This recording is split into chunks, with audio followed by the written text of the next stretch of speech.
Je suis jaloux. Ouais. Il paraît que c'est quelque chose. Donc, je vous apporte des nouvelles fraîches de l'Afrique aussi. Vous les avez aussi.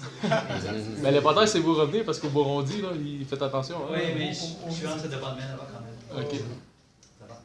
Mais en tout cas, vous avez vos travail à faire. Je vous encourage surtout dans le travail de projet intégral, n'est-ce pas? Si vous avez des questions, je serai quand même en contact avec par courriel. Donc, ciblez votre groupe, commencez vos recherches. Et si vous voulez que je vous aide un peu dans les recherches aussi, là, essayez de trouver quand même, comme je vous ai dit, des personnes ressources, soit des missionnaires ou des gens, des chrétiens de la culture visés, soit même un contact par courriel, juste une interview par Skype ou quelque chose comme ça. Comme ça, vous avez quand même une perspective de l'intérieur, quelqu'un qui peut vous parler de l'Église, des enjeux et tout ça, dans le contexte que vous choisissez. Donc, communiquez avec moi si vous avez des questions. Donc, c'est bon? OK. Excellent. Bonne réunion, amis. Bon après-midi. Merci. Ok. Au fait, c'est un vrai plaisir pour moi de me retrouver ici pour partager d'une manière pas très formelle, parce que je n'ai pas préparé des notes ou des choses comme ça. Mais je veux juste partager un peu avec vous mon expérience avec l'Église, ce que je connais de l'Église d'Afrique. Puis je vais laisser quand même, peut-être 20 minutes, une bonne demi-heure peut-être, pour vous donner l'occasion de poser des questions si vous en avez. C'est souvent quand on pose des questions qu'on devient beaucoup plus précis, plus spécifique. Je vais d'abord donner juste un petit survol de l'histoire de l'Église en Afrique, vraiment sur vos sommaires, et puis je vais faire l'état de lieu, selon mon appréciation, où nous en sommes, parce que du coup, c'est quand même l'Église à travers le monde, n'est-ce pas? Voilà, je vais faire ça. Comme vous pouvez déjà le savoir, probablement, l'Église en Afrique a une longue histoire, presque aussi longue que l'Église chrétienne. Parce que déjà, au cours de 3 premiers siècles, pendant la période des pères des Églises, déjà au 1er siècle, l'Afrique est atteinte par le christianisme. Et au cours de 3 premiers siècles, disons même, je peux être plus généreux, je vais prendre 4 premiers siècles. Du 1er au 4e siècle, peut-être les gens ne le savent pas, mais c'est l'Église africaine qui est l'Église la plus forte dans le christianisme. C'est l'Église africaine.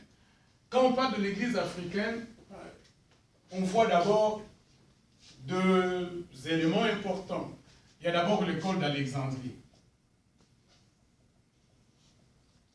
en Égypte.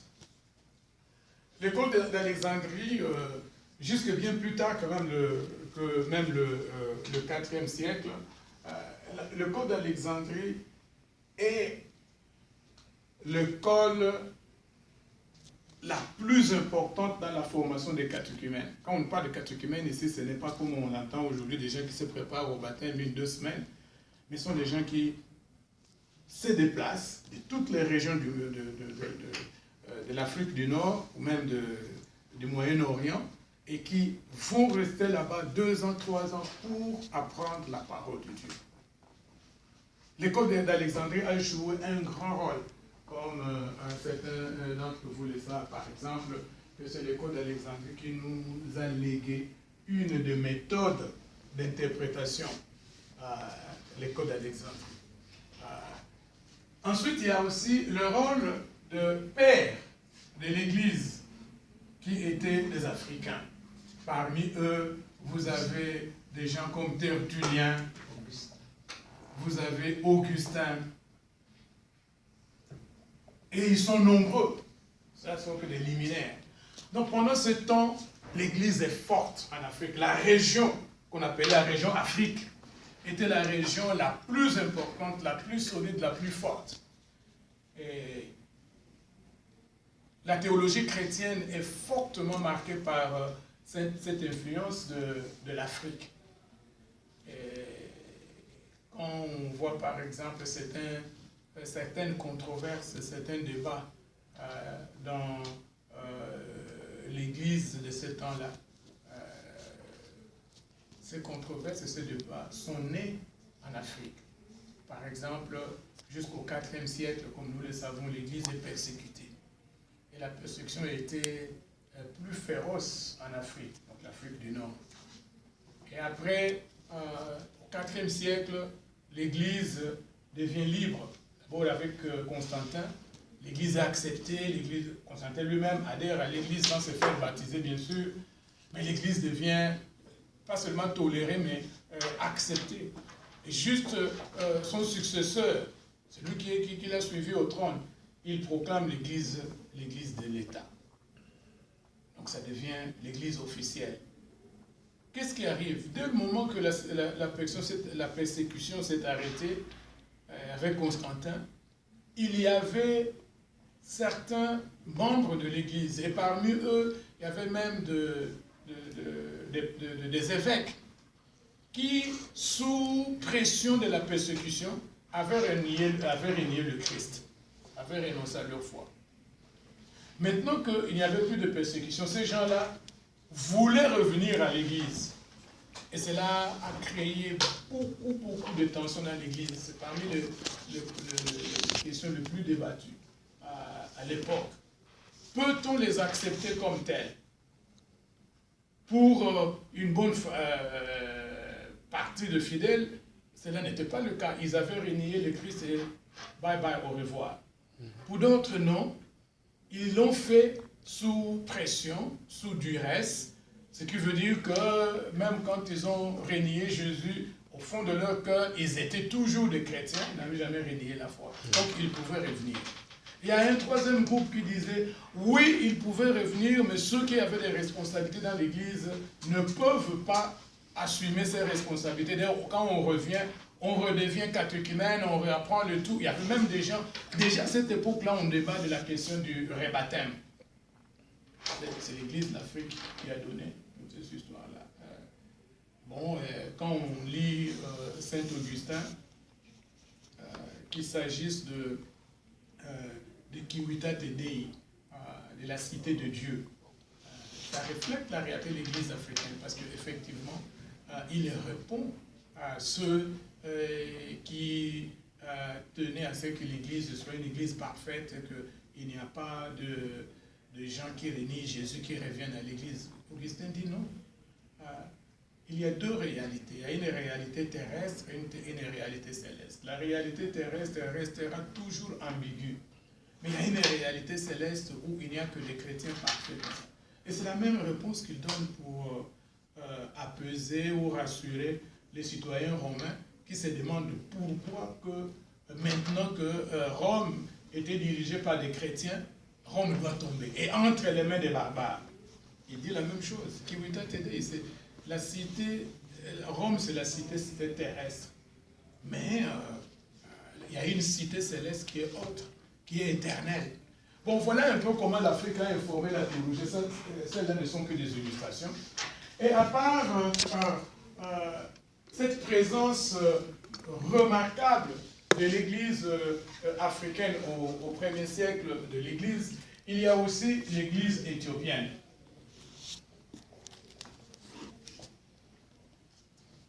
Qui existe encore jusqu'aujourd'hui. L'Église en Éthiopie représente une tradition qui remonte littéralement jusqu'au 1er siècle. Ils remontent leur foi jusqu'à la foi chrétienne, jusqu'à l'histoire de l'eunuque éthiopien. Mais ce qui est intéressant là-bas, c'est que l'église éthiopienne, c'est un mélange entre l'Ancien Testament, c'est une église chrétienne avec un accent particulier sur l'Ancien Testament. Parce qu'avant l'eunuque éthiopien, il y avait aussi la tradition de la reine de Séba, qui est là. Et d'ailleurs, si vous allez là, là-bas, il y a une place, il y a une montagne où ils ont fait un temple dans le roc. Ils ont taillé le roc pour avoir un temple. Et c'est un des lieux sacrés. Et les gens vous diront toujours, c'est là où se trouvent les 10 commandements. l'arche avec les 10 commandements. Ça se trouve là. Parce qu'ils ont dit que quand le temple de Jérusalem était détruit, en 70 après Jésus-Christ, il y a des prêtres qui ont pris l'arche et qui ont fui avec, passant par le Nil jusqu'en Éthiopie. Donc ils sont... Et personne, donc, vous pouvez tout faire. Les gardiens ne vous feront pas passer pour aller voir ce qui se trouve à l'intérieur. Et ça passe de génération en génération. Donc l'église éthiopienne représente une tradition qui remonte jusqu'au 1er siècle.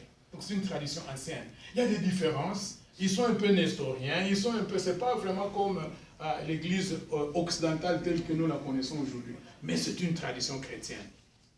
Et puis quand on arrive un peu plus tard, je vais revenir à ça un peu après, parce que là c'est une tradition qui continue.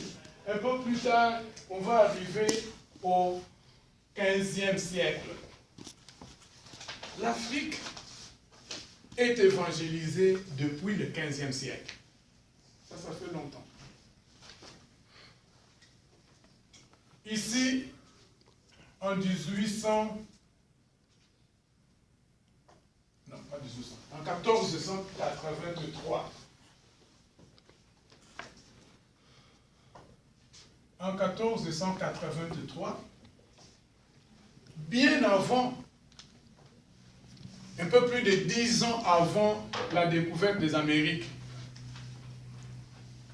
par Christophe Colomb, il y avait un explorateur portugais du nom de Diego Cao, qui a découvert l'embouchure du fleuve Congo. On est en Afrique centrale. Il découvre l'embouchure du fleuve Congo et les locaux lui disent qu'à l'intérieur, il y a un grand royaume. Or, déjà en ce moment-là, il y avait un mythe qui circulait. On appelle ça mythe parce qu'on n'a jamais localisé ces royaumes. Depuis le 8e, 10e siècle, il y a un mythe qui circulait à l'est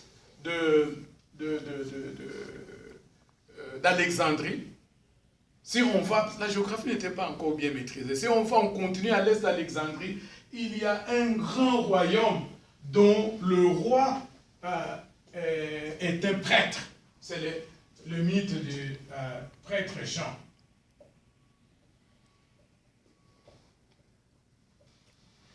C'est un chrétien, c'est un prêtre, et celui qui est le roi de ce royaume-là.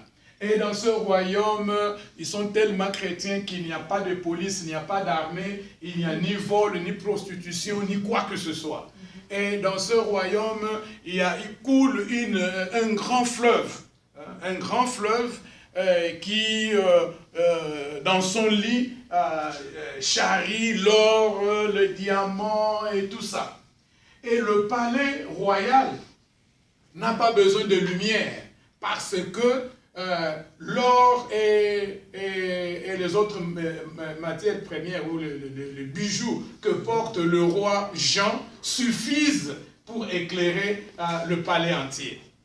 Alors maintenant que Diego Cao arrive à l'embouchure du fleuve Congo, il y a même des histoires qu'on devait dire ici, parce que quand il arrive, ce n'était pas son intention. Il était en train de chercher à aller vers l'Inde. Et il arrive au bord, dans l'océan Atlantique, au bord de là où le fleuve Congo se jette à la mer. Il trouve que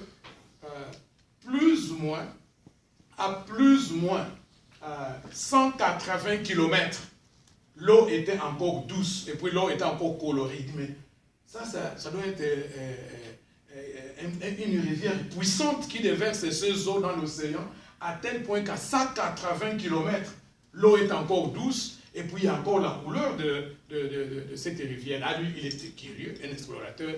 Il va faire cap vers l'embouchure et il arrive, il trouve le grand fleuve Congo et il demande aux gens, aux autochtones, le nom de ce fleuve.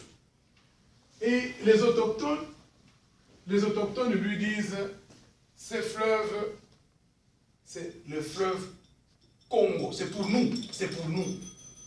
Parce que la rivière nous appartient, c'est notre fleuve Congo. Or, en langue locale, c'est au fond ma langue, fleuve, ça se dit Nzadi. Et Congo, bien sûr, c'est Congo. Ça, c'est la tribu. Quand il a entendu Nzadi Congo, lui prend dans ce note, il note, parce qu'il était portugais, il note Zaïre Congo. Ah, c'est une déformation du mot fleuve. Et c'est ce qui a donné le nom Zaïre. Donc vous voyez que comment, dans l'histoire, parfois, il y a même une province en Angola qui s'appelle encore Zaïre aujourd'hui. Le pays RDC était à un moment donné appelé, ça vient de là. Alors il entre, et ce sont ces autochtones qui lui diront qu'il y a un grand royaume. Imaginez-vous, un royaume florissant, puissant, à l'intérieur. Imaginez-vous, il y a une rivière, un fleuve puissant. Il y a un royaume paisible, florissant, prospère. Il met les deux ensemble et dit que ça doit être le royaume de l'apôtre Jean. Non, il arrive là-bas, ce n'est pas le royaume de l'apôtre Jean. Ça, c'est le royaume Congo, le grand royaume Congo. Mais parce que tout était prédisposé pour être comme tel, je simplifie, il finit par convertir le roi. Le roi accepte le christianisme. Le roi qui s'appelait, son nom traditionnel, Nzingaku. À cause de ce mythe de Jean, ce n'est pas dire au cas où il a baptisé, mais ceux qui l'ont baptisé vont lui donner le nom de Jean au premier. Donc Jean Ier, c'est un peu pour reproduire le royaume de Jean. Et c'est tout le royaume qui est baptisé. Nous sommes au 15e siècle. C'est tout le royaume qui devient chrétien. La ville capitale de ce royaume qui existe encore jusqu'à aujourd'hui, qui s'appelait avant Manza Congo, donc la ville de Congo. Le Congo, c'est la tribu, le peuple. Manza Congo change de nom, il prend le nom de San Salvador. Qui veut dire quoi? Saint-Sauveur. Oui, Saint-Sauveur.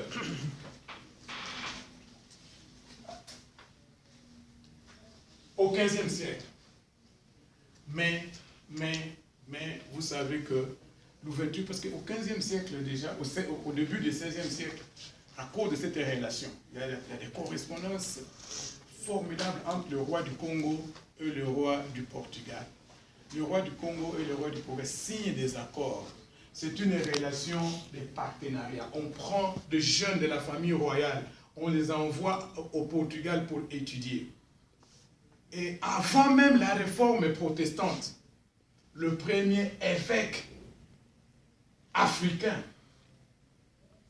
est sacré par le pape à Rome. Mais malgré cela, l'ouverture du royaume Congo au monde et au christianisme sera suivie, comme nous le savons, par la traite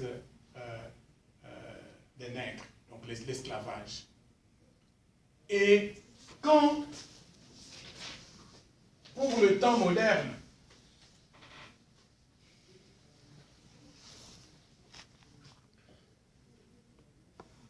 au 19e siècle, les missionnaires reviennent de l'époque de mission moderne. Quand ils reviendront, ils ne trouveront aucun signe de ce christianisme, sauf sous forme des amulettes, de fétiches, de croix sur des tombes. Ils continuent à utiliser des croix. Mais quant à... Et puis le nom, il y avait beaucoup de joints qui étaient maintenant africanisés. Donc beaucoup de joints. Il y a même des gens qui s'appelaient Yessou. Mais la foi, l'histoire de Jésus, on n'a rien trouvé. Maintenant, la question qui hante les Africains jusqu'aujourd'hui que nous sommes, qu'est-ce qui fait que jusqu'au IVe siècle, l'Église africaine est la plus forte? Mais quand on viendra au XVe siècle, il n'y aura pratiquement plus rien de ce christianisme primitif.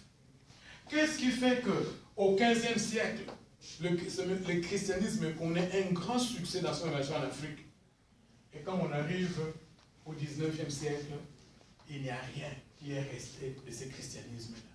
C'est une question qui nous hante. C'est ce qui nous amène maintenant au christianisme du 19e siècle. Les missionnaires arrivent, d'abord protestants d'ailleurs, ce qui est étonnant, parce qu'ici ce sont des missionnaires catholiques, avant la réforme même. Ce sont les spiritains qui sont chargés de l'évangile du Congo. Quand on arrive maintenant au 19e siècle, les missionnaires protestants arrivent, d'abord baptistes et puis autres. Quand ils vont arriver, ils vont évangéliser de nouveau l'Afrique. Et à partir de là, comme nous le savons, ils vont laisser des églises qui continuent jusqu'aujourd'hui. Maintenant, ces églises-là, la situation, ça c'est l'histoire. La situation présente de ces églises est une situation assez complexe. Parce que il y a plusieurs types d'églises en Afrique. Plusieurs types d'églises. Ici, vous avez en Égypte l'église copte d'Égypte. C'est le seul reste de ce christianisme-là. Vous avez ici, bien sûr, l'église éthiopienne d'Égypte, qui est aussi une église copte d'Éthiopie. Ici, maintenant, vous avez plusieurs types d'églises, l'état actuel. Vous avez plusieurs types d'églises. Vous avez ce qu'on appelle, en premier lieu, les églises issues de la mission.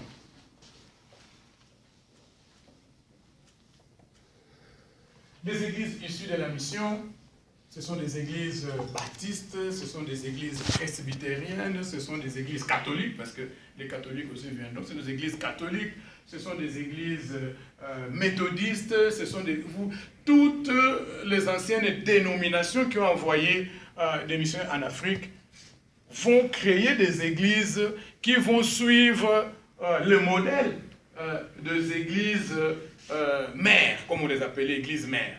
L'Alliance va avoir des églises là-bas. Et toutes ces églises vont suivre le modèle dans leur structure, dans leur organisation, dans leur liturgie. Elles vont suivre le modèle des églises mères. Mais très tôt,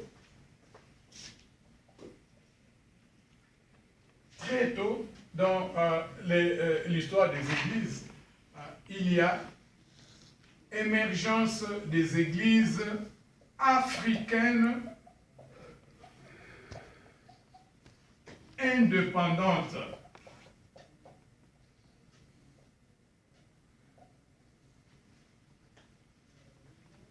Très souvent, ces églises africaines indépendantes sont des églises dissidentes. Elles sont sorties des églises issues de la mission.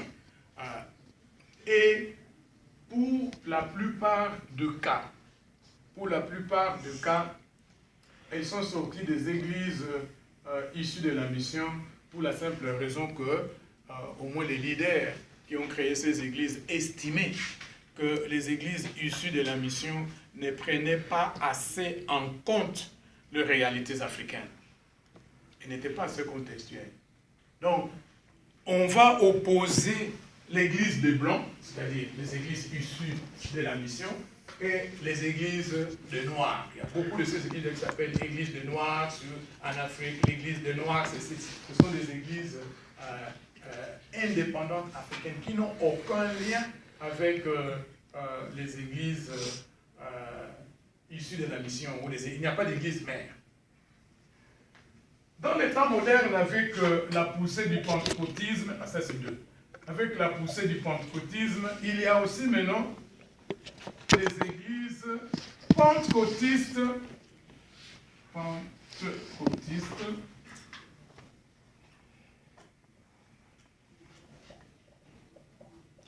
indépendantes. C'est-à-dire, on crée une paroisse ou une série d'églises qui ne dépendent pas d'une structure hiérarchique qui va au-delà de l'église elle-même.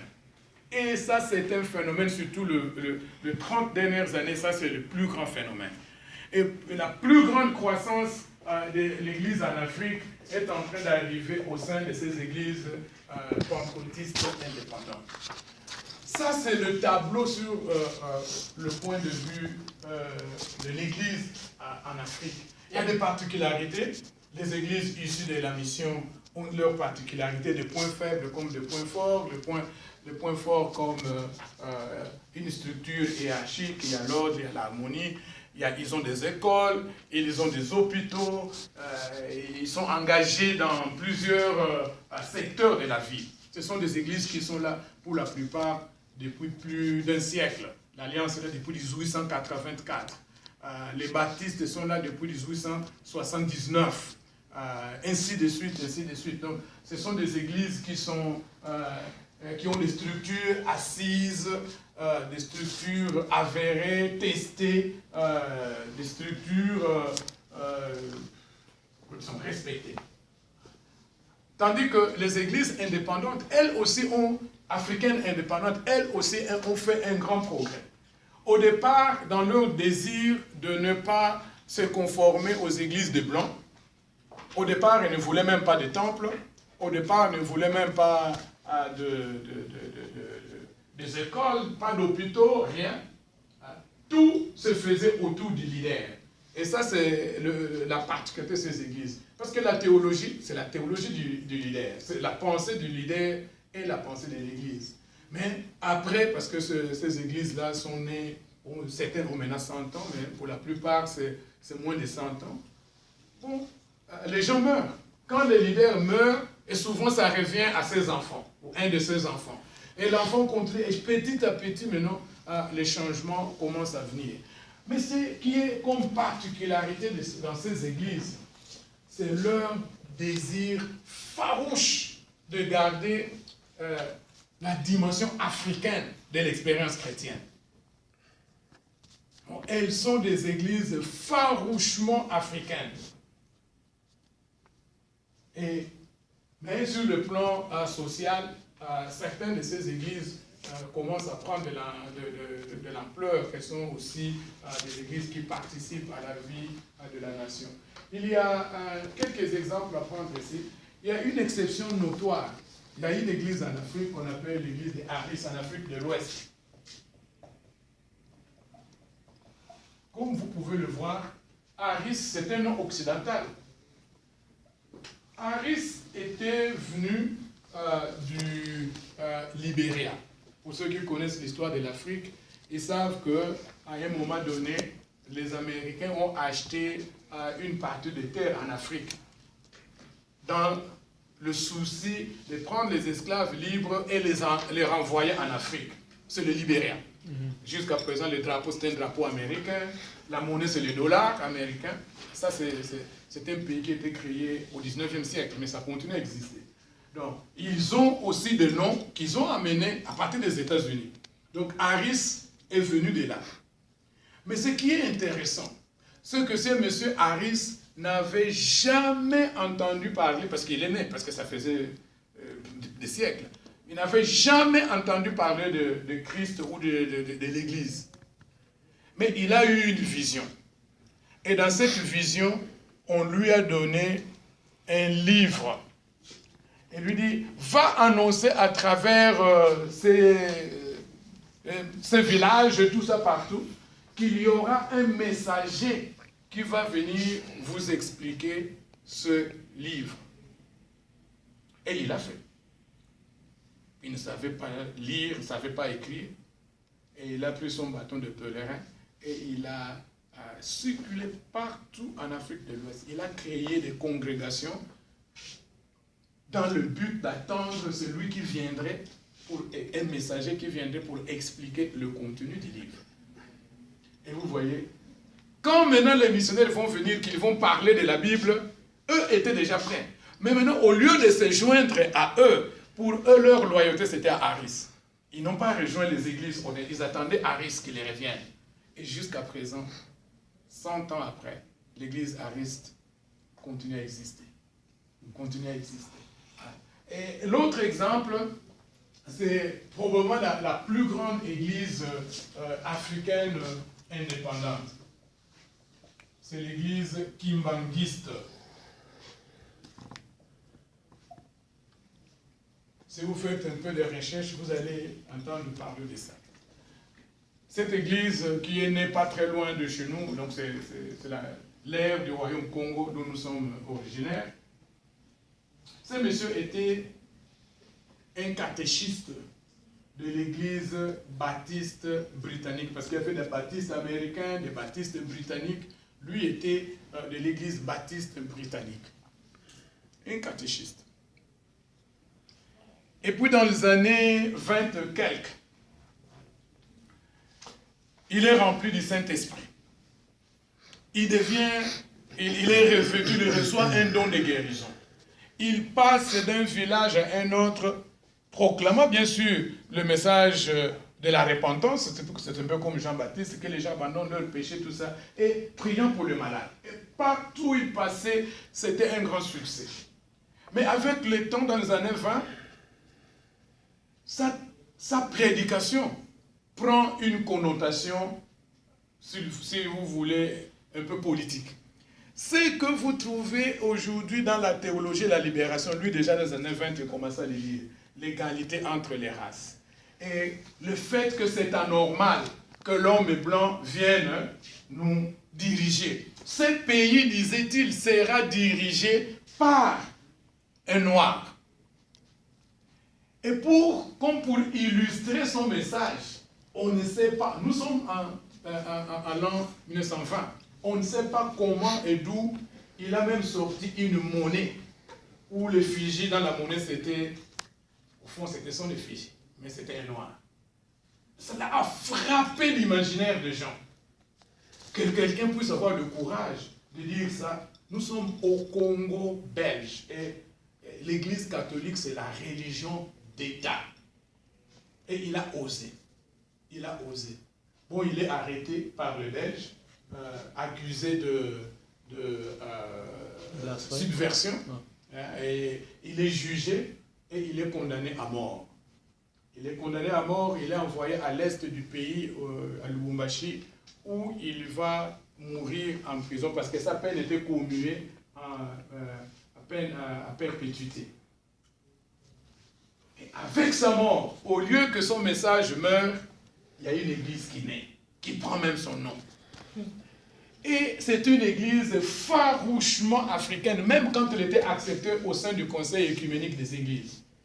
Mais ils n'ont pas arrêté de contextualiser. D'une telle manière que ils ont poussé la contextualisation au point où Simon Kimbangu, parce qu'il s'appelait Simon Kimbangu est considéré dans leur théologie actuelle comme la deuxième personne de la Trinité s'est incarnée en Jésus, n'est-ce pas? Maintenant, la troisième personne de la Trinité s'est incarnée en Kimbangu. Ah, c'est comme les Rastaman un peu, là. Voilà un peu, oui. Ouais. Alors, ça, ce sont les exemples. J'aurais aussi parlé des martyrs de cette époque aussi. Il y a aussi des martyrs de cette époque. Il y a une dame qu'on appelait Donna Béatrice. Son nom africain, c'est Kimpa Vita. Elle est catholique. Elle est catholique. Il n'y a même pas d'église protestante d'ailleurs à cette époque-là. Elle est catholique. Et une jeune dame, probablement de moins de 23 ans. Et elle a une vision. À ce moment-là, le royaume Congo, l'esclavage a déjà commencé, le royaume Congo s'affaiblit. Et son souci, c'est la réunification du royaume Congo. Mais il n'y a personne qui a assez de courage pour confronter les Portugais qui ont trahi les engagements qu'ils ont pris auprès du roi de Congo pour qu'on nous traite d'égal à égal. Et elle a une vision dans laquelle Saint-Antoine donc. Saint-Antoine lui apparaît et lui parle. Saint-Antoine de Padoue? Bon, c'est pas celle de Padoue, mais c'est le plus vieux. Ouais. Il lui apparaît et il lui parle, il lui va avec le courage que tu as. Et sincèrement, quand vous lisez l'histoire, parce que nous connaissons l'histoire à partir de son jugement par le Portugais. Quand vous lisez l'histoire, c'est exactement comme l'histoire de Jeanne d'Arc au 19e siècle en France. Elle va galvaniser le foule de combattants Congo. Ils vont aller en guerre contre les Portugais, contre les infidèles, parce qu'elle est catholique, contre les Africains qui ne voulaient plus, à cause de l'esclavage, et beaucoup d'Africains ne voulaient plus du christianisme. Elle va aller contre eux. Mais sa puissance, elle va gagner des guerres, et c'est elle qui est, comme Jeanne d'Arc, c'est elle qui commande les armées. Mais sa puissance devient telle qu'elle aussi, ça lui va à la tête. Elle commence maintenant à prêcher un christianisme africain. Il dit, mais écoutez, ce n'est pas seulement Marie qui peut avoir un enfant d'une manière virginale. Comme Dieu se sert de moi, je peux aussi avoir un enfant sans apport d'un homme. Bon, il fait effectivement, elle est devenue enceinte. Et elle a eu un enfant, aussi qu'il y avait un homme qui était impliqué. Mais elle a dit que cet enfant-là, c'est un enfant qui est né sans... Et c'est comme ça que les Portugais vont se saisir d'elle. Et comme Jeanne d'Arc, on va la brûler vive sur le bûcher. Il y a donc, l'histoire de l'Afrique a aussi ses martyrs.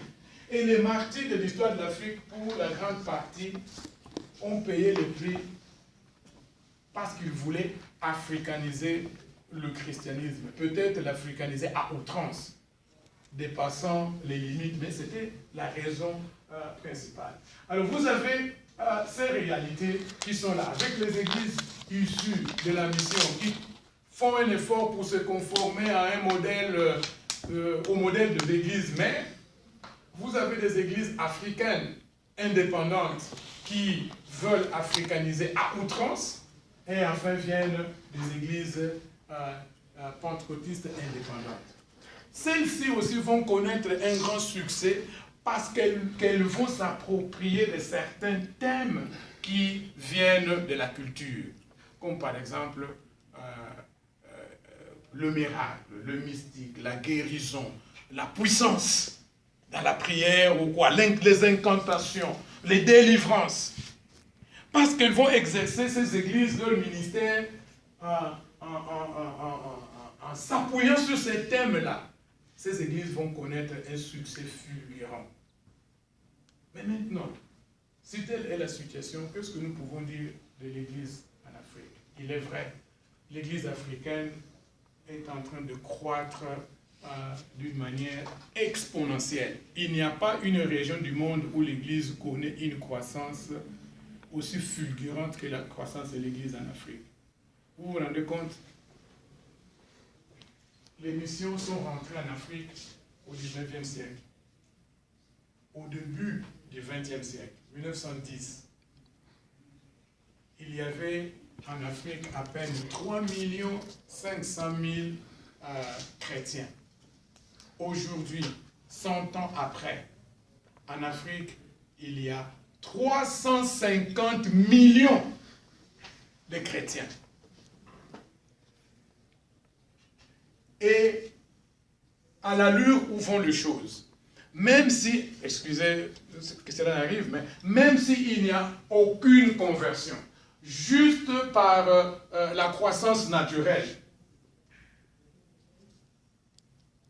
dans 50 ans, le nombre de chrétiens en Afrique va doubler. Donc il y aura 700 millions. Aujourd'hui, il y a 350 millions de chrétiens.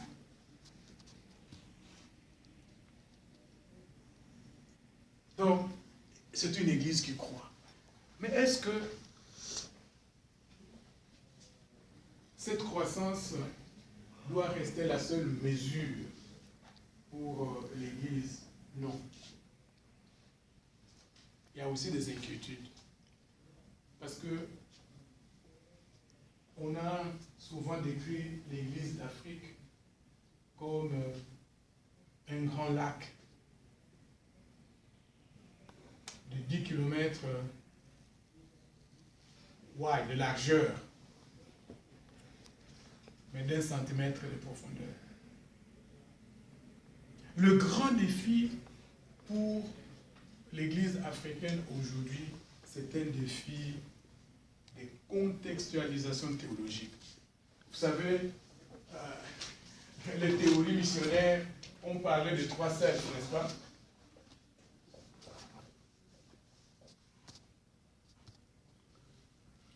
self-governing, je vais traduire ça, governing.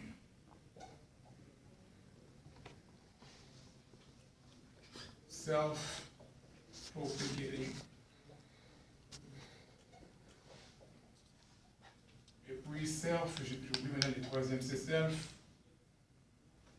Donc c'est une église, pour qu'une église soit mûre selon les tests des missiologues, elle doit être auto-gérée, elle doit se gérer elle-même. Self-financing. Self-financing, of course, money cannot miss. Il faut qu'il y ait l'argent.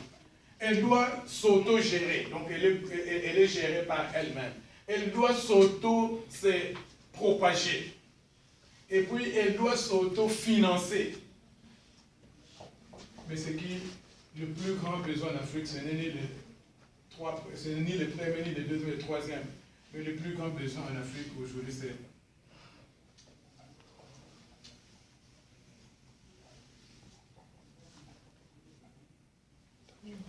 qu'elle arrive à faire sa propre théologie.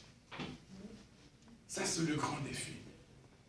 Quand l'Afrique dira sa foi en ses propres termes, elle aura atteint la maturité qui fera d'elle une force qui influencera et qui contribuera au reste du monde, de l'Église du monde. Et c'est ça le grand défi que nous avons. N'oubliez pas, d'une manière générale, les églises issues des missions ont tendance à se contenter du modèle des églises mères. Il n'y a pas une pensée autonome. Les églises africaines indépendantes ont tendance à contextualiser à outrance. Il n'y a pas de balance, il n'y a pas d'équilibre. On perd la dimension chrétienne. Et les églises pentecôtistes indépendantes ont tendance à faire une théologie sélective, prendre seulement certains éléments sur lesquels ils s'appuient, et il n'y a pas une théologie complète. Et les défis, c'est qu'on puisse avoir une théologie qui prend en compte les forces et les faiblesses de ces trois types d'églises que nous avons en Afrique. Et c'est en ce moment-là seulement, que nous aurons une église africaine qui va jouer son rôle, le rôle qui lui revient de par le poids de ces effectifs qui, c'est clair, à moins que les choses ne changent dans un siècle, la moitié des chrétiens seront en Afrique. La moitié des chrétiens du monde seront en Afrique.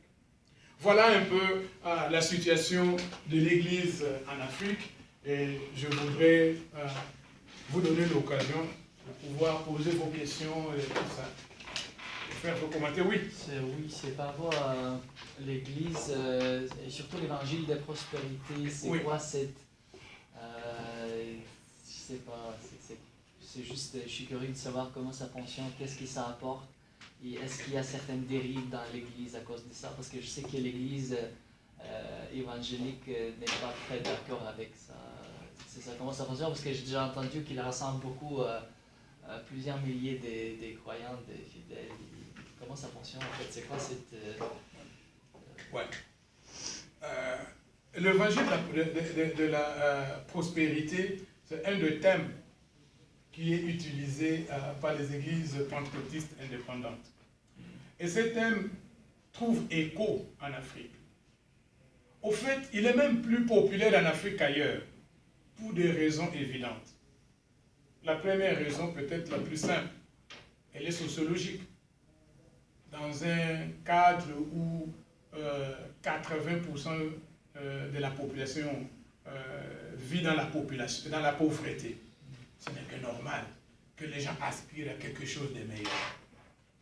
Et puis de deux, pour moi c'est la raison la plus fondamentale. Je pense sincèrement, et je l'ai exprimé même dans mes écrits, j'ai une préoccupation parce que même les mots que nous connaissons en Afrique sont dus en grande partie au type d'évangélisation, au modèle d'évangélisation que l'Afrique a connu. L'Afrique a été mal évangélisée. L'Afrique a été mal évangélisée. Oui. Vous avez parlé du 4e siècle, oui. 1er siècle, mais c'est où est-ce qu'il était Abimelech, le théophanie, Abimelech, dans la Bible, on parle, il se situe où? Avant cela. Okay. Oui, avant cela. Ouais. Donc, alors, pour revenir à cette question, c'est-à-dire que, pour moi, la raison la plus fondamentale, parce que l'Afrique était mal évangélisée, et nous continuons la même erreur.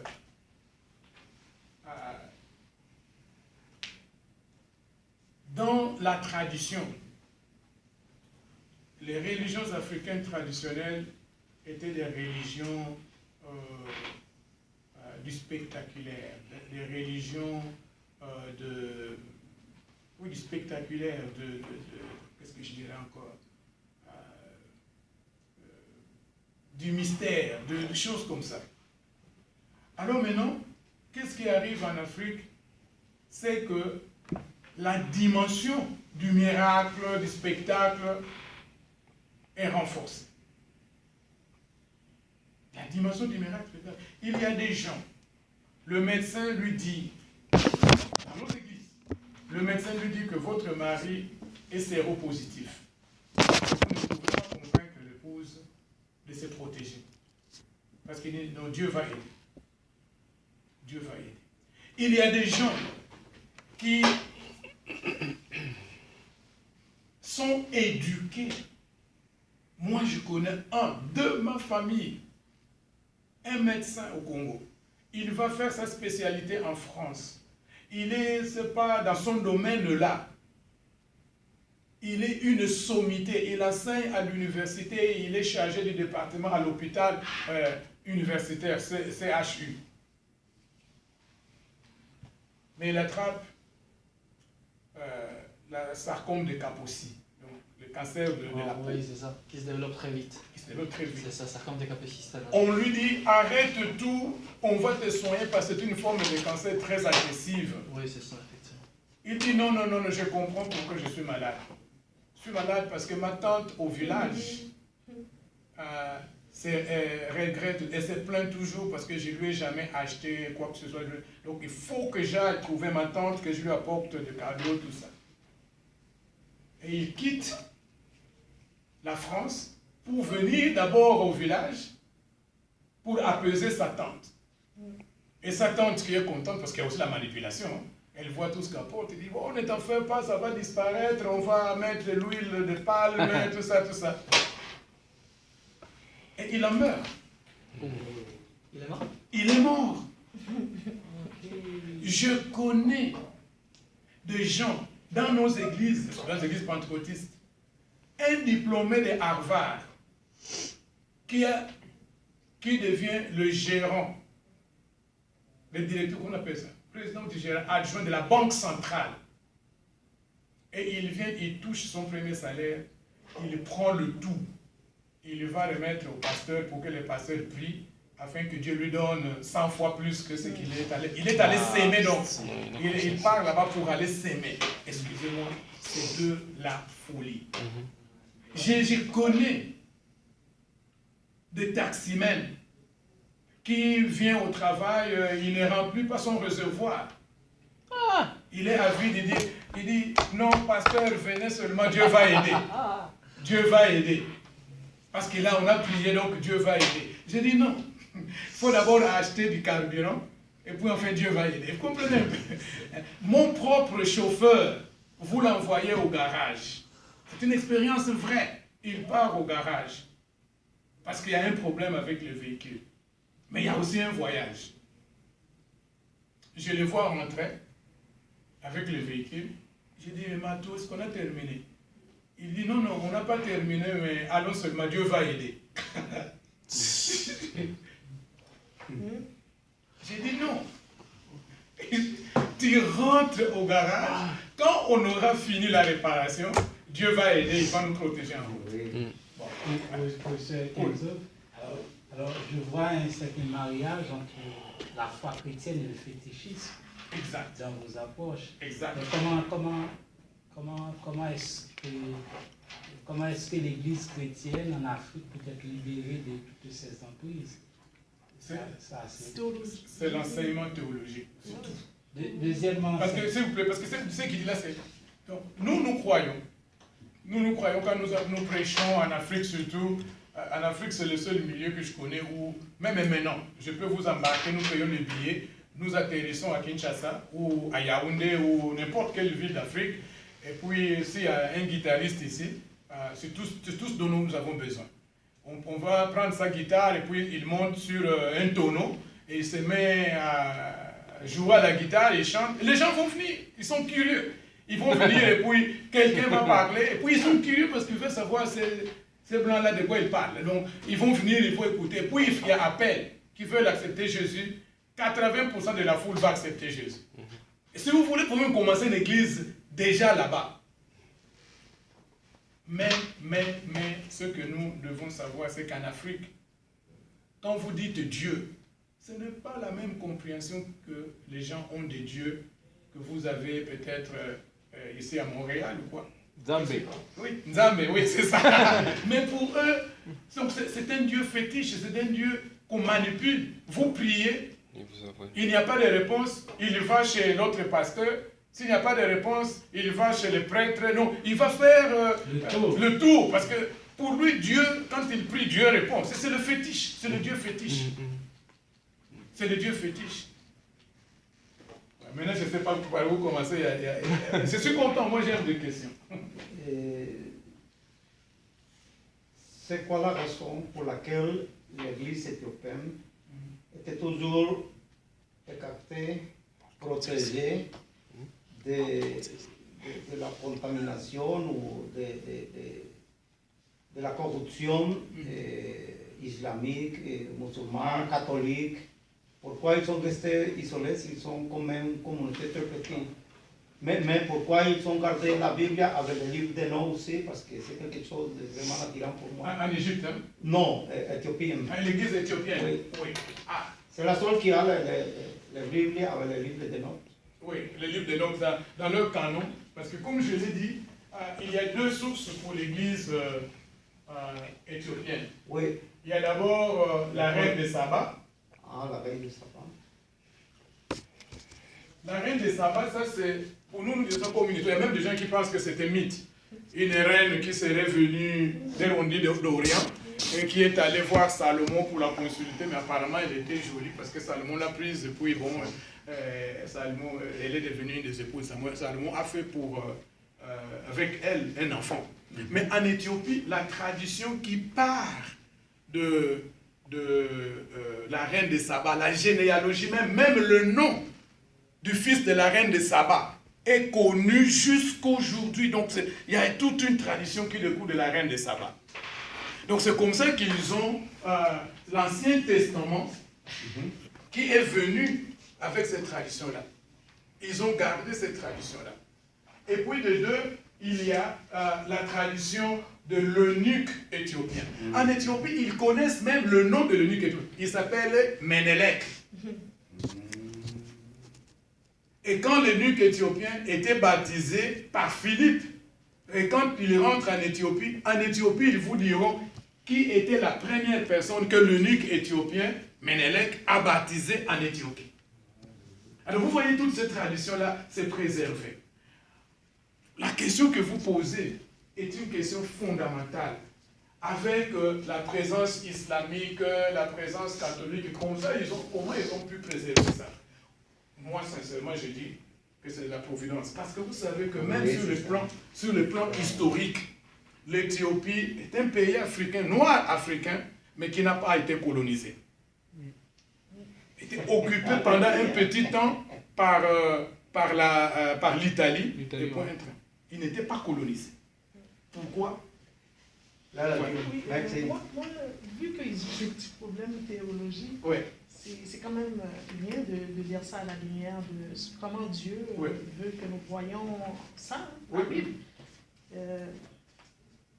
Je voudrais juste, parce que quand même, en Afrique, il y a des problèmes théologiques, mais les bonnes questions, on dirait que ça ne se pose pas vraiment, parce que si nous y allons au 4e siècle, et tout ça, mais il y a des histoires quand même. Je pense que c'est des pasteurs qui, je ne sais pas, font pas bien leur... Parce qu'il y a des histoires qui révèlent certaines choses quand même, qui nous montrent notre identité par rapport à les problématiques de notre identité africaine. Et si nous prenons Ketura, qu'est-ce qui s'est passé avec ses enfants, etc. C'est des problèmes, je ne sais pas, qui pourront être résolus si nous avons des prédicateurs, parce qu'en Afrique, nous faisons confiance beaucoup à les prédicateurs, même en Haïti aussi, nous faisons beaucoup confiance à les prédicateurs. Et moi, je pense que Dieu lui-même, que nous prions fortement, envoie vraiment les théologiens, les prédicateurs, assez à la lumière de la parole pour instruire les Africains, etc. Mais c'est ce qu'il faut, quand je parle de l'insuffisance de la pensée théologique, c'est à cela que je pense. Donc, il faut des pasteurs, parce que pour moi, ça c'est clair, je dis ça que les pasteurs, moi je suis ici pasteur et pour là-bas enseignant ou théologien. Mais la réalité c'est que pour moi, le pasteur est le théologien qui est à l'avant-plan, qui est, si vous voulez, qu'est-ce qu'on dit là encore, qui est au four et au moulin, qui chaque dimanche, chaque fois qu'il visite quelqu'un, fait de la théologie. Mais pour qu'il puisse faire une théologie, qu'il puisse construire une identité africaine propre. Parce que si nous continuons à penser dans des catégories étrangères, nous sommes bons à rien en tant qu'Église. Jusqu'à ce qu'on s'approprie. Mais pour s'approprier de ça, il faut une pénétration profonde de la parole de Dieu. Oui, voilà. Sans cette pénétration profonde de la parole de Dieu, on ne sait pas qu'est-ce qu'on va dire. Voilà. Je vais d'abord le prendre et puis je vais vous parler. Ok, ça a été dit alors. J'ai au moins deux autres petites questions. Oui. Vous avez parlé premièrement du siècle de l'évangélisation de l'Afrique qui a commencé à partir du 15e siècle, c'est ça? Oui. Alors, mais, pourtant, vous avez fait remonter l'existence du christianisme en Afrique depuis au 4e siècle. Mais qui sont exactement les pionniers de ce mouvement? Ça, c'est ma première question. Deuxième question, c'est que vous avez fait un constat de pauvreté dans votre continent d'origine. Et il y a un texte, j'ai lu un texte de Daniel Boudané, il a parlé aussi des grands défis et enjeux en termes missiologiques en Afrique. Alors, vous êtes président ou responsable d'une grande alliance d'églises là-bas. Mais qu'est-ce que vous comptez faire de façon concrète face, par exemple, à vos constats? Premièrement, le constat d'une théologie propre à l'Afrique. Deuxièmement, face au contexte de pauvreté qui s'est vu là-bas. Qu'est-ce que, même avec vos millions, avec votre organisation qui compte plus d'1 million d'églises, de membres, qu'est-ce qu'on a tenté déjà? Oui, c'est bon. Pour ce qui concerne l'évangile en Afrique, j'ai parlé des vagues, n'est-ce pas? Au début, ici, comme nous le savons, avec la dispersion des chrétiens de Jérusalem, ils sont allés un peu partout, jusque bien sûr en Égypte, et de l'Égypte, ils sont allés vers l'ouest, Tunisie, Algérie, parce que Augustin était algérien, il était berbère, il était algérien. Donc toute la région de l'Afrique du Nord était atteinte par l'évangile. C'est à partir de là que l'évangile a commencé à pénétrer vers le sud. Au départ, on pensait que l'évangile n'avait jamais franchi la barrière du Sahara, le désert. Mais de plus en plus, les recherches montrent qu'effectivement, l'Église avait franchi le désert, de telle manière que déjà, à cette époque-là, je pense, 4e ou 5e siècle, il y avait des églises au Soudan, même au Soudan. Donc ça, c'est vraiment au sud. Oui. Et puis, bon, il faut aussi savoir que le Soudan joue un rôle très important dans l'histoire de l'Égypte. Parce que certaines dynasties de pharaons, ceux qui étaient noirs, venaient du Soudan. Donc c'est le Nil hein, qui fait ça. Donc il y a eu de contacts millénaires entre ce qu'on appelle aujourd'hui le Soudan et l'Égypte. Donc à un moment donné avec les pharaons, c'était le même royaume. Et certaines dynasties pharaoniques étaient des dynasties de Noirs, donc qui venaient du sud. Laissez-moi terminer, puis je vais venir après, à vous. Donc, ce sont de vagues. À partir de là, l'Église a pénétré. Il y avait aussi même un diocèse qu'on appelait Éthiopie. Est-ce que c'est l'Éthiopie actuelle ou autre chose? Ça, ce sont des questions que les historiens doivent résoudre. Mais c'est à partir de la dispersion des chrétiens de Jérusalem qu'on va arriver en Alexandrie, Égypte, et puis à partir de là, le Nil vers le sud, et puis à l'ouest, vers la Tunisie, l'Algérie, qui va former la région qu'on appelait dans l'Église romaine la région de l'Afrique du Nord. C'est le 11e en Afrique, parlant d'Afrique du Nord. Maintenant, ici, au 15e siècle, parce que ça, avec l'arrivée de l'islam, ce christianisme-là va être réduit seulement à la présence d'églises coptes d'Égypte. Ça, c'est à partir du 7e siècle, avec Mohamed, l'islam. On va vraiment balayer le christianisme de l'Afrique du Nord. Et il y a aussi des raisons. Pourquoi est-ce que ce christianisme n'a pas résisté comme ailleurs? Une des raisons, ce n'était pas assez africain.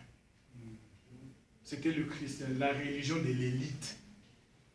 Ce qui est intéressant, Saint-Augustin, qui lui-même est berbère, mais qui écrit en latin. D'ailleurs, même avant sa conversion, il a fait l'Italie, Rome, parce qu'il y avait une école qui cherchait un professeur de rhétorique. Lui était professeur de rhétorique latine. Il est le candidat. Mais on ne l'a pas retenu, lui, on a retenu l'autre, pour la simple raison qu'il parlait l'italien avec un accent berbère. Il parlait le latin avec un accent berbère. Mais lui-même, quand il écrit, il a un texte qu'il écrit où il se moque de la langue berbère. Il associe la langue berbère à la barbarie. Vous comprenez un peu le jeu de mots là. Donc, le christianisme était pour l'élite, pour les intellectuels, tout ça. Il n'était pas devenu une religion pour les masses. C'est comme ça que, quand il y a une invasion comme ça, on s'en prend d'abord à l'élite. Et quand on élimine l'élite, s'il n'y a pas la masse dans cette religion, ça disparaît. Ça, c'est une des raisons. Pour le 15e siècle, ça, c'est une évangélisation venue de l'Occident. Parce que ça, ce n'est pas venu de l'Occident. Ce ne sont pas de Français, des Américains qui viennent évangéliser. Non, ça, c'est à partir de la Palestine. Maintenant, ici, le christianisme était devenu vraiment occidental. Nous savons l'histoire. Il était devenu vraiment occidental et c'est un Portugais qui vient, qui découvre et qui parle au roi du Portugal qui monte en relation avec Rome.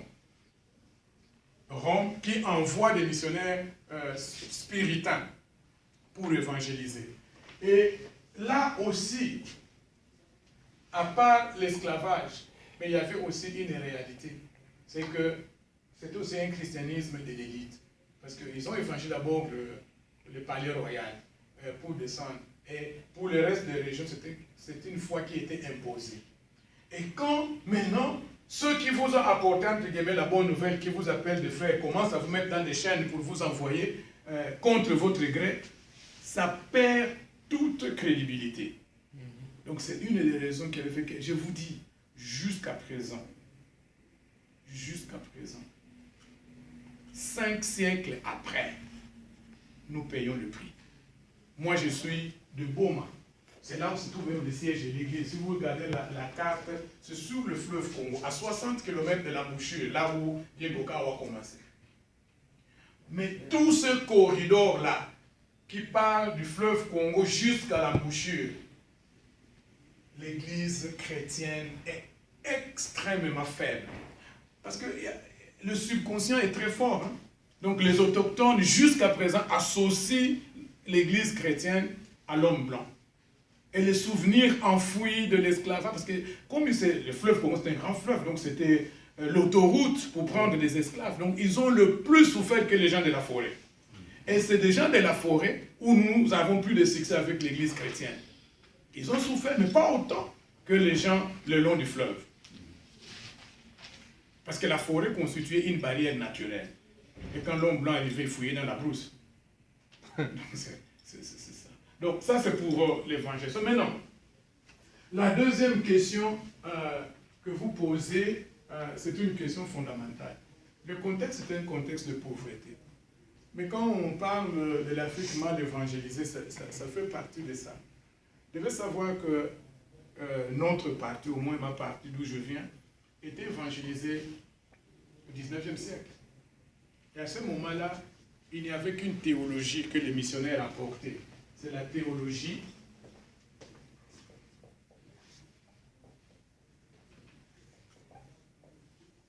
du salut des âmes.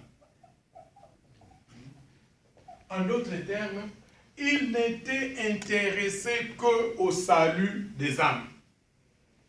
Ils arrivent dans une région où les gens souffrent même de maladies curables. Mais le missionnaire n'avait aucun intérêt à leur état sanitaire. Et d'ailleurs, il faisait vite pour qu'ils acceptent Jésus avant qu'il ne meure. Et quand ils mouraient, quand il leur arrivait de mourir en masse, les rapports sont là. Ils écrivaient des lettres à leurs sponsors pour dire « Gloire à Dieu ». Nous sommes dans cette région, les gens étaient malades et nous avons annoncé Christ et 340 ont accepté Jésus. Et 2 semaines après, ils sont allés dans la gloire. On trouve ça comme une bonne chose. Et vous devez savoir, même des gens qui ont gagné des prix Nobel. Je me suis retrouvé dans un débat difficile à Lambaréné, au Gabon, pas loin de chez nous. Nous sommes allés pour le centenaire de l'hôpital de Lambaréné. L'hôpital de Lambaréné célèbre au monde parce que c'est l'hôpital créé par Albert Schweitzer, c'est lui qui a gagné le prix Nobel de la paix. Mais vous savez, quand nous étions là, il y avait des articles qui étaient sortis dans la presse qui montraient, au-delà de tout doute, Albert Schweitzer qui a pris des risques, c'est un pasteur qui a trouvé que l'évangile n'était pas assez pratique, qui est rentré à l'université pour faire la médecine en Allemagne, et puis il est reparti créer un hôpital en Afrique, et il a vécu là-bas, il est mort là-bas. Et il s'occupe plus des lépreux. C'est une bonne chose, nous avons gloire à Dieu. Mais la presse a démontré que pendant qu'il faisait ses interventions chirurgicales, Albert Schweitzer a refusé d'employer l'anesthésie. Parce que ce sont des noirs. Ça ne sert à rien. Vous comprenez? Et on nous dit, mais s'ils mouraient, oh, mais s'ils mouraient, de toute façon, ils ont accepté Christ, donc ils vont aller au ciel. Ah, c'est un peu barbare. Vous comprenez? Donc, ça choque la conscience aujourd'hui. Donc, nous sommes héritiers de cette tradition-là. Mais nous, qu'est-ce que nous faisons? Parce que c'est votre question. C'est d'abord au niveau de la pensée, de la théologie. Former nos étudiants d'une telle manière qu'ils comprennent que notre Dieu ne s'intéresse pas seulement à l'âme. Et d'ailleurs, moi, je conteste la division de l'homme en âme, corps et esprit. Trichotomisme et dichotomie sont des débats que je ne trouve pas ça biblique. Chez les Juifs, ce n'est pas ça. Dieu s'intéresse à l'homme et l'homme entier. C'est une approche holistique au ministère. C'est comme ça que, ce n'est pas seulement mon église, dans nos églises, nous faisons maintenant un effort. Que le pasteur qui va dans un village, il n'est pas seulement le prédicateur de la bonne nouvelle, mais il est aussi un agent du développement. Moi, je peux vous donner un exemple. Moi, je vous l'ai dit, quand je parle d'enseignant, il ne faut pas mettre en tête l'image d'un enseignant au Canada. Un enseignant au Congo, c'est un pauvre. Et nous sommes nés à 8. Et si papa ne devait compter que sur son salaire de l'enseignement, il n'aurait jamais réussi à nous éduquer. Mais il avait aussi une plantation de café. C'est avec ça qu'il a pu nous envoyer à l'école. Mais après, dans les années, au début, à la fin des années 70, au début des années 80, le cours du café est tombé. Il n'y avait plus rien qu'il pouvait faire. D'ailleurs, les plantations du café, on les a abandonnées sans les entretenir, parce que ça ne servait, parce que ce que vous dépensez pour entretenir et cueillir vous coûtera plus cher que ce que vous allez recevoir si vous vendez des cafés. Donc, ils ont seulement abandonné. Donc, toute une région s'est retrouvée du jour au lendemain dans une pauvreté atroce, parce qu'il n'y a plus rien. Et il y a un pasteur qui est arrivé dans le village de mon père, qui avait d'abord vécu dans une région où eux ne plantaient pas de café, mais ils faisaient des oignons. Il réunit les gens de sa paroisse dans une coopérative. Il leur apprend la technique pour l'oignon, pour s'aimer l'oignon. Et d'un coup, les gens qui étaient dans le désespoir ont retrouvé, parce que maintenant ils ont appris à vivre de l'oignon, plus du café. Et ce qui est très intéressant, c'est que après, je crois, 5 ou 10 ans, la terre se fatigue, il y a des maladies qui commencent, ils ont arrêté. Il y a 2 ans, un jeune homme de ce village-là m'a écrit pour dire, est-ce que vous ne pouvez pas, moi je suis en ville, eux sont au village, vous ne pouvez pas nous aider en nous fournissant des semences d'oignons, parce que nous voulons réessayer un peu ce que nos pères ont fait dans les années 80. J'ai dit, pas de problème, j'ai acheté 2 kilos de semences, je leur ai envoyé. J'ai dit, vous ne payez pas, mais si vous réussissez, je vais seulement récupérer 10% de votre récolte pour que le système continue. Nous sommes là maintenant dans la 3e année de cette opération. Ce sont des petites choses. Quand je suis rentré au Congo, j'ai dit aux gens, dans les années 90, j'ai été membre du Parlement, un Parlement de transition bien sûr. Et j'ai vite compris à ce moment-là que je n'étais pas dans ma ligue. J'étais ennuyé, ça ne m'a pas intéressé. Et quand même je suis rentré au Congo, quelle sollicitation pour que j'entre dans un parti politique ou tout ça, j'ai dit non. Moi je suis rentré au Congo pour faire la différence au niveau du micro-structure. Ceux qui veulent changer les macros, c'est changer les régimes, changer tout ça, c'est une vocation. Mais ce n'est pas ma vocation. Moi c'est comme le mentorship. Une personne à la fois, un petit groupe à la fois. Et ça c'est mon travail. Donc nous faisons des changements, nous faisons des efforts. Ce ne sont pas des efforts nécessairement qui vont attirer la Banque mondiale, parce que ce n'est pas macro. C'est petit, mais ça fait des changements au niveau de la base. Voilà la réponse à votre deuxième question. Oui, je viendrai à vous pour votre question. J'avais 2 mini-questions. Une, c'est est-ce que les pentecôtistes, parce qu'on a vu en Amérique latine, dans le fond, là, parce qu'on avait beaucoup de textes, qu'il y avait, je pense, 1200 qui n'étaient même pas diplômés du secondaire, là, ou même pas du primaire. Puis ma deuxième question, est-ce que vous pensez peut-être que le prochain pape c'est un Africain, des fois, ou, et quel changement ça pourrait avoir en Afrique, mettons, je sais pas. Là. Oui, pour la première question, c'est la même chose chez nous. C'est comme en Amérique latine, chez les pentecôtistes, il n'y a aucune exigence, donc c'est juste le Saint-Esprit, et puis vous êtes prêts. Donc c'est la même chose. Et pour la deuxième question, ça ne m'étonnerait pas. Je crois que l'Afrique est prête pour assumer des fonctions, même à ce niveau-là. Et qui ça sera, je n'ai aucune idée. Et qu'est-ce que ça va apporter? Je crois que pour l'Afrique d'abord, ça serait une bonne chose pour que l'Afrique prenne conscience de sa responsabilité. Au lieu de se voir toujours comme abandonné, délaissé, tout ça, si on avait un pape africain, on dirait, ah, nous comptons, nous avons une responsabilité. Ce n'est pas seulement un privilège, mais c'est une responsabilité aussi, pour que l'Afrique assume sa responsabilité. Et sur le plan de l'Église universelle, moi je dis toujours, même à mes amis dans l'Alliance, quand même je viens ici, le défi, et ça je disais même avant la crise de l'immigration, les défis de l'Église d'Occident, le plus grand défi qui va se poser à l'Église de l'Occident au XXIe siècle, le siècle où nous sommes, c'est le défi de l'hospitalité. Ce n'est pas seulement ce que nous faisons de ceux qui viennent de chez nous, des immigrants. Moi j'ai été immigrant, je sais ce que ça veut dire.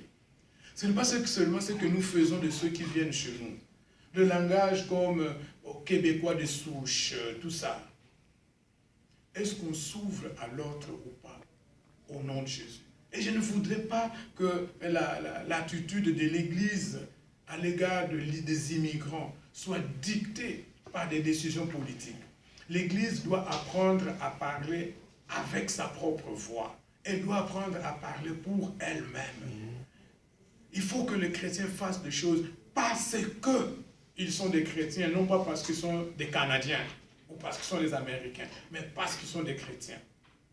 Donc le défi de l'hospitalité. Mais le défi de l'hospitalité va au-delà de ce que nous faisons, de ceux qui atterrissent dans nos aéroports. Le défi de l'hospitalité s'étend aussi en théologie. Parce que la théologie occidentale est plus ou moins figée, elle est formée, elle est là. Mais maintenant, la question c'est de savoir, est-ce que cette théologie occidentale sera-t-elle ouverte, sera-t-elle hospitalière aux idées, aux nuances, aux accents qui viendraient d'ailleurs? Et je crois qu'un pape africain illustrait cela d'une manière incroyable. Donc voilà un peu ce que je pouvais dire. Il y en a un qui est très populaire, là, puis même avant François, c'était peut-être lui. Ouais. On va voir, là, ben là, François, il est quand même, il a de l'air en santé. Mais, il fait bien. Ouais, mais peut-être que le prochain, ça va peut-être être l'Africain. Ça serait une bonne chose. Après un président américain noir, puis là, en plus, c'est une présidente américaine femme. Oui, ma soeur. Bon, tout ce que je veux dire, c'est que nous réalisons que Jésus est à la porte, tout simplement. Et je ne sais pas si ça a des nuances, c'est ce que je veux dire. Et que non, l'Afrique n'est pas pauvre, dans un sens que mon frère a demandé.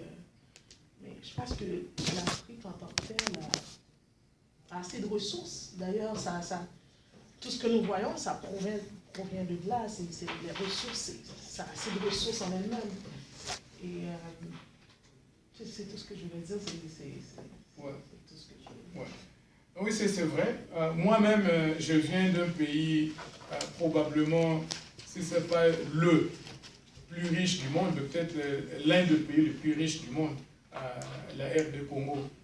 Mais au même moment, la présence des richesses dans notre pays est la source de tous nos malheurs. Et ne croyez pas la presse quand on vous parle des guerres tribales, des choses comme ça.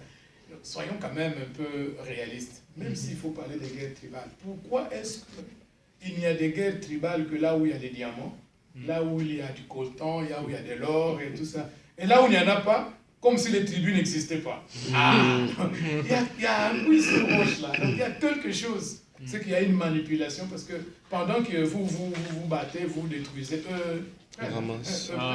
et ils ne veulent pas passer par de gouvernements, ils ne veulent pas avoir de gouvernement fort. Il faut les affaiblir parce que on va exploiter sans respecter les règles, tout ça. Je les prends d'abord et puis je viens. Oui, c'est juste une petite question. Est-ce que l'Église éthiopienne est liée à l'État? Oui. C'est l'église officielle, c'est l'église étatique, oui. Parce que c'est toujours dès quand il y avait l'empereur, il était le gardien de l'église, depuis c'est eux qui le couronnaient. Hein, donc par rapport aux guerres que vous dites, puis tout ça, je ne sais pas si c'est vrai, mais j'entends dire qu'il y a plus de casques bleus juste en République du Congo que dans le reste de la planète. Ouais. Fait que c'est comme... Ouais. C'est sûr qu'il y a quelque chose qui n'est pas normal. C'est vrai. Donc le Congo, c'est un scandale géologique, comme on l'a dit.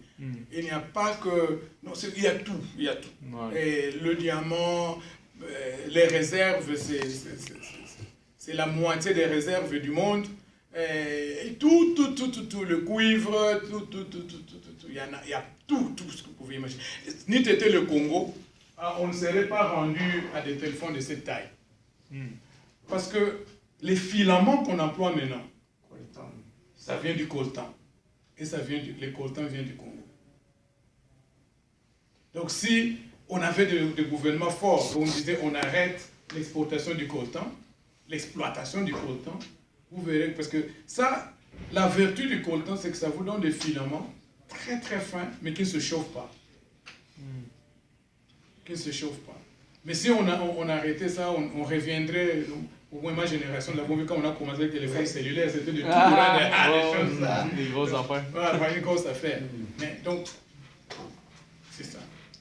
Ok, voilà. S'il y a... Non, c'est- Ah, voilà la dernière. Anton, Je pense S'il vous plaît, j'ai oublié. Oui, Oui. Oui, je viens de chez vous. Oui. la question était déjà quasiment épuisée.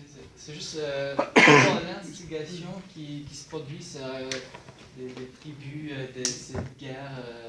Est-ce que vous pensez que c'est imputable aux entreprises qui sont à la place, qui essayent de faire tout ça pour s'en procurer aux richesses ou... Ce n'est pas que je pense que je sais. C'est un fait.